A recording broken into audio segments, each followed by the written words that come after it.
haunted mansion at Long Branch. It's Halloween. Halloween 2. We're waiting for you. And a fresh baked biscuit. I hear the great pumpkin.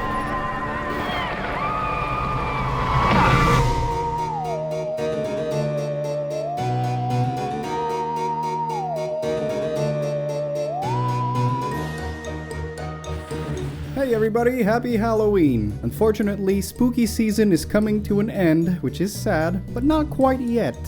Not quite yet. That's right, I've been invited to a Halloween party, and I'll have a hell of a time. Ooh, this place is kinda chilly, and I guess I'm the first one here. What could we possibly do? Hold up, I feel some kind of spirit here.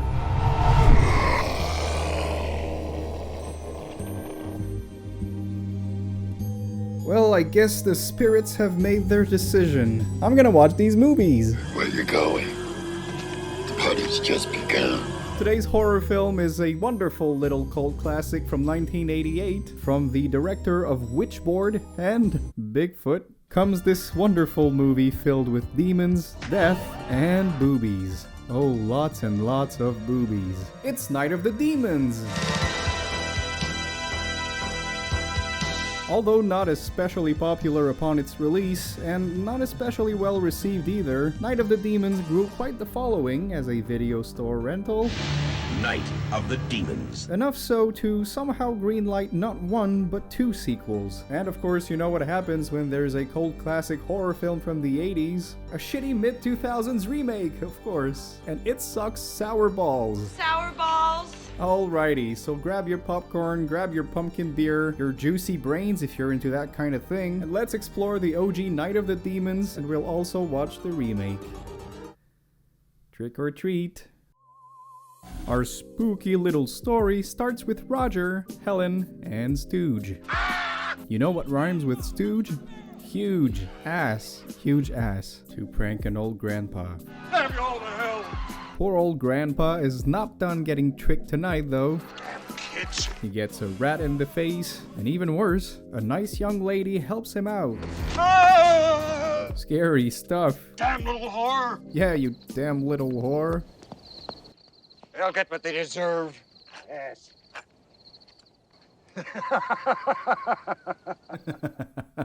Wait, you want to kill kids? This damn little whore is actually our final girl of this movie, Judy Cassidy. And you know what rhymes with Cassidy? Gratuitous butt shot. Wait, no, that doesn't rhyme. Judy seems to have a perfectly normal family, except for her little brother complimenting her for having huge tits, Wow, prodigious boobies, sis. as well as her mom making poop fudges. Would you like a fudge log? Oh, gee.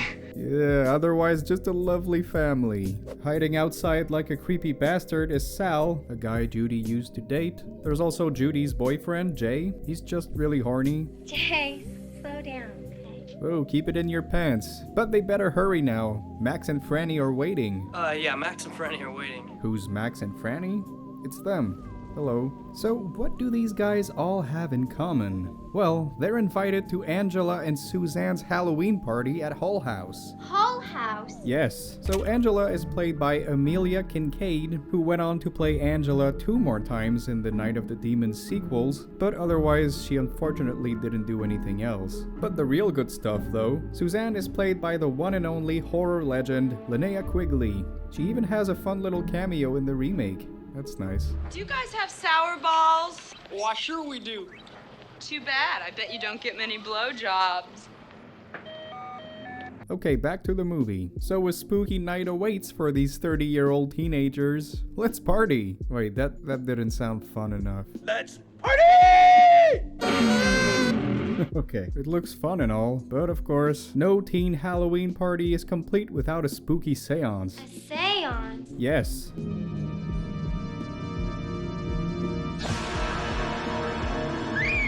For some reason, nobody saw that, despite standing 2 feet from the horrifying demon. What? I guess it makes sense. Now, you might notice that Sam Raimi's The Evil Dead starts playing. Oh wait, no, it's just a blatant ripoff. Oh well, Suzanne eats a fart. And she's a demon now. The spirits living in a house possessed have never existed in human form. They're pure evil. They're demons. Whoa, this looks like it'll be a real night of the demons. Okay, time to split up and look for clues. Hey, we'll check you guys out later. Split up. Yeah, this kind of turns into the Evil Dead. Everybody starts getting possessed one by one, but this time with the power of making out and having sex. Jeez! Christ! Stop looking at me! Now, the thing I really like in Night of the Demons, well, it's in the title. I really like the night of.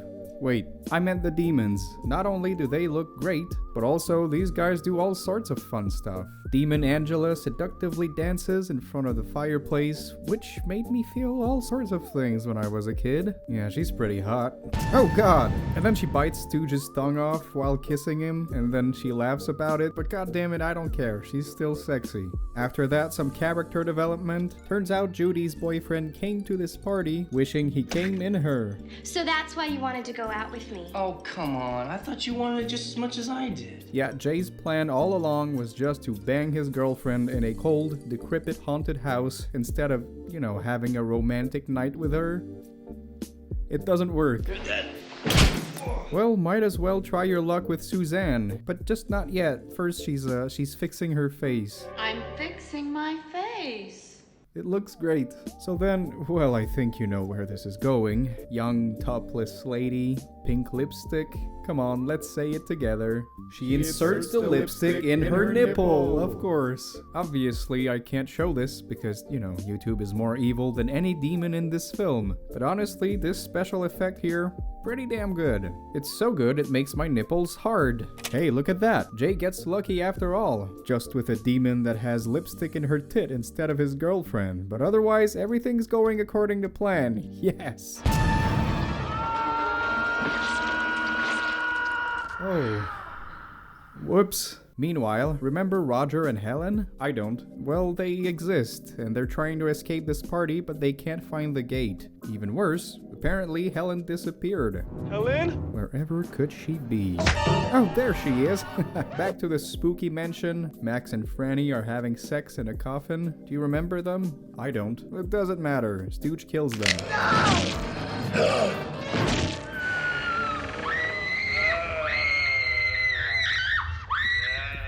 Wake up, dude, you're a demon. That's really all there is in the second and third act of Night of the Demons. There's demons chasing people around and killing them. Now, is that a bad thing? No. Again, it has a very similar pacing and structure as Evil Dead. Bitch slap! It's just non-stop action, and despite the low budget, they really managed to do some great stuff here. I love how Angela moves around like she's floating. It's a nice, creepy little detail, and it's a good effect. There's also this possessed arm grabbing Judy. Hey, that reminds me of something. Anyhow, Angela pushes Sal off the roof. They do a fun little backflip, but then Sal dies. Or maybe not, because he's breathing real hard. Sal wanted to go, but he decided to stick around. Hey, I do the puns around here, lady. Come on. Stop laughing. Alright, time for the denouement. The moment where Judy now knows how to defeat the demons, for some reason. They just have to wait until Halloween is over. They won't go to hell tonight because it's Halloween, right? Right. That's why they won't go to hell tonight, right? Right, so all they have to do is stay put. Just wait it out. You won't get me! Huh, I guess that works too. Now, won't you take a look at this shot? I love it so much. Reminds me of Night of the Living Dead, except with horny demons instead. The party's just begun. So Judy and Roger make it out alive just as the sun comes up, banishing the possessed zombies to hell forever. And then there's a spooky demon. Cool ending, but didn't Judy say this would end when Halloween ended? Meaning past midnight? Right? I don't think the sun comes up at 12 a.m., but hey, what do I know? Phew, what a night, huh, everyone? In an unexpected turn of events, Night of the Demons ends with a random but kind of fun epilogue with Grandpa. Yeah, remember Grandpa who wanted to murder children with razor blades? Turns out his bitch wife is one step ahead of him. That's right, she put the razors in her delicious apple pie. This is without kidding the bloodiest fucking kill of this movie, and it ain't because of no demon, just an evil grandma tired of her husband husband's shit. Happy Halloween, dear. I love it. What does it have to do with anything? I don't know. Anyways, that was Night of the Demons for you. Angela's having a party. Freddy and Jason are too scared to come, but you'll have a hell of a time. Yeah, Freddy and Jason didn't show up in this one, but the demons do, and I loved every second of it. This is a bloody, silly, and very horny movie that knows exactly what it is. You won't remember the stereotype characters anytime soon, but you'll remember the great special effects, the demons, and the very generous amount of boobies for you perverts. Angela is a fantastic horror villain, and Whole House has some pretty damn good atmosphere. This is one Halloween treat that I can't get enough of, an annual tradition, if you will. You got a lipstick in the nipple and a razor apple pie. What the fuck more do you want?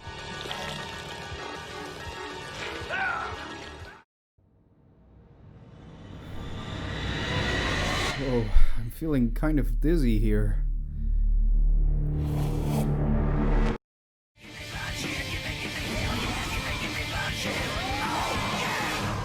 You got tits and blood. Can't really fail. Night of the Demons 2009 failed. If I failed, I apologize, everybody. Here's a remake that should probably not exist, and yet here it is, existing, and it's a little bit embarrassing. But it is Edward Furlong's great comeback after Terminator 2. I'm an idiot. So what is this remake about? Well, let Edward Furlong tell you all about it. Basically, there's this fucking curse on the house, and everybody turns into demons. I guess the name kind of speaks for itself. Yeah, I don't think this guy wants to be here.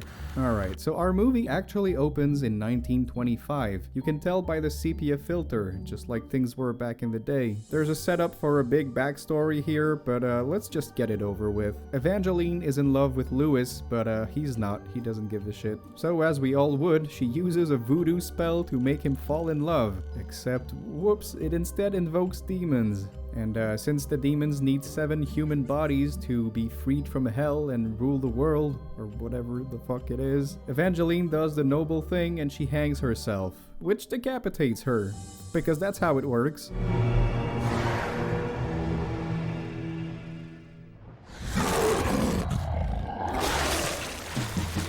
Oh, this looks great already. Just great. Okay, alright, here's what happens. 35-year-old teenagers go to Angela's Halloween party. Ready for Wild Halloween? Cops bust the place, Police! so everybody leaves. But of course, our main characters return. Why the fuck are you still here? Because they need to be in the movie, silly. From then on, spooky things happen, like when a skeleton bites Angela's hand. Ow! It bit her! Probably a reflex thing. Yeah, it's probably the nervous system of this mass of bones. Oh, and that must have been the wind. Of course, this skeleton bite possessed Angela. I prefer the fart in the mouth, but anyways, this means she now has the terrifying power of shaking her head real quick. And her hands too. Scary shit right there. Now, you know how in the original, the possession takes time? I never saw the original.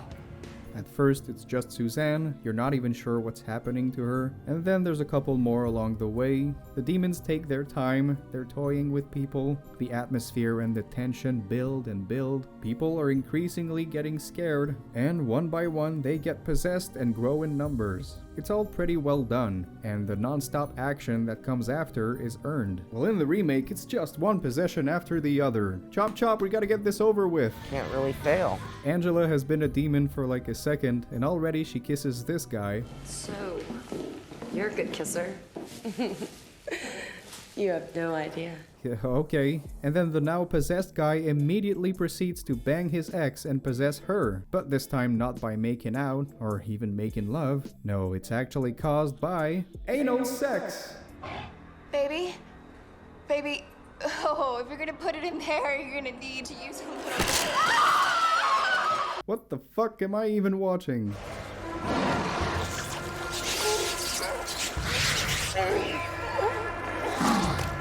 Oh my god! Okay, let's check back on Angela, see how she's doing. Yeah, terrific. Once again, another possession. I think that makes 4 in 10 minutes. Come on, guys, we gotta wrap this up. I'll give him this, there's a cool homage to the classic lipstick scene from the original. It's a pretty faithful recreation, the effects aren't too bad. I like it overall. Oh, her vagina farted.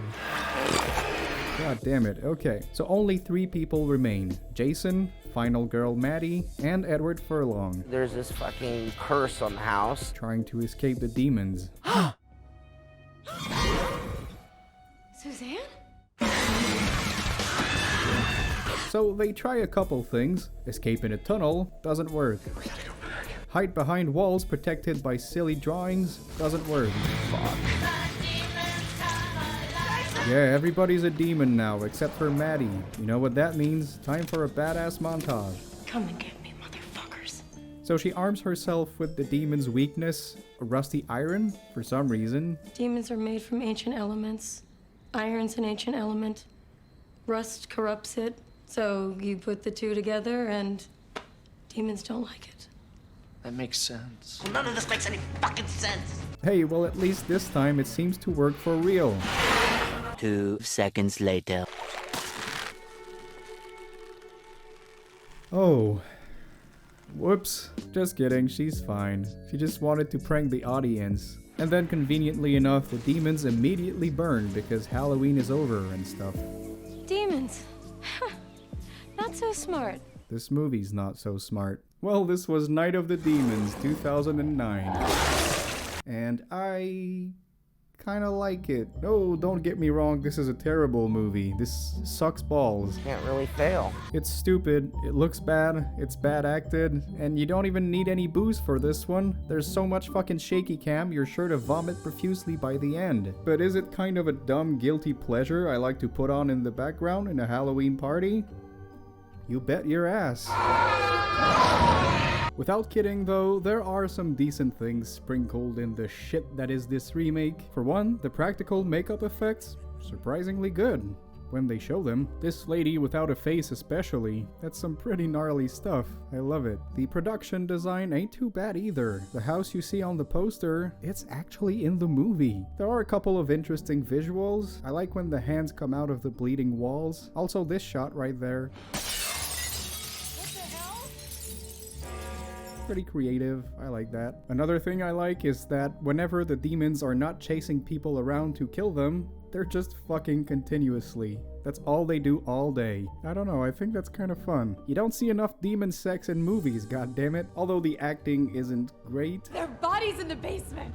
The casting is pretty fun. We got the final girl from Freddy vs. Jason. We got the girl from that shitty Texas Chainsaw Massacre movie. And of course, Edward Furlong. There's this fucking curse on the house. Again, there are some nuggets of potential here and there, but they just wasted everything by having the editor cut the film like he's on crack, and also having the cameraman shake like he has Parkinson's from beginning to end, making it impossible to appreciate the creature designs as well as the sets. You can't tell what the fuck is going on. I think the thing wanted to fuck me. Yeah, well, Story-wise, they did change some things up in the beginning, like Edward Furlong is a coke dealer, which is why he went to the party in the first place. I mean, there could have been something interesting with that. Maybe he learns that this life is not for him. Maybe the character has an arc, I don't know. That would add some kind of meaning to this. But no, they just never come back to it. It's a complete waste of time. me. The original movie is not a pillar of classic cinema by any means. What? But it's just much more memorable and more fun. The lipstick scene, the sexy dance, the kills. The only thing that comes to mind when I think of the remake is a girl getting fucked in the ass. Thanks, but I'll take the schlocky self-aware 80s film anytime. Don't you like your blind date? Doesn't matter though, both movies still work pretty well together as a fun double feature for Halloween night. Get some friends over, put this on, you'll have a great time. Overall, I don't see how spooky season could have ended any better. We have a generic but very entertaining 80s horror film filled with gratuitous gore and even more gratuitous boobs. We also have a shitty mid-2000s remake that fails in every way, but hey, it's fun to laugh at. I would say overall there were more treats than tricks tonight, and I had a blast. Well, thanks for watching, this is it for me, but you know, you don't have to leave. I lied to you. I wasn't invited at a Halloween party. I was inviting you the whole time. The only thing you need to do is give me your soul. Hey, where are you going? The party's just begun.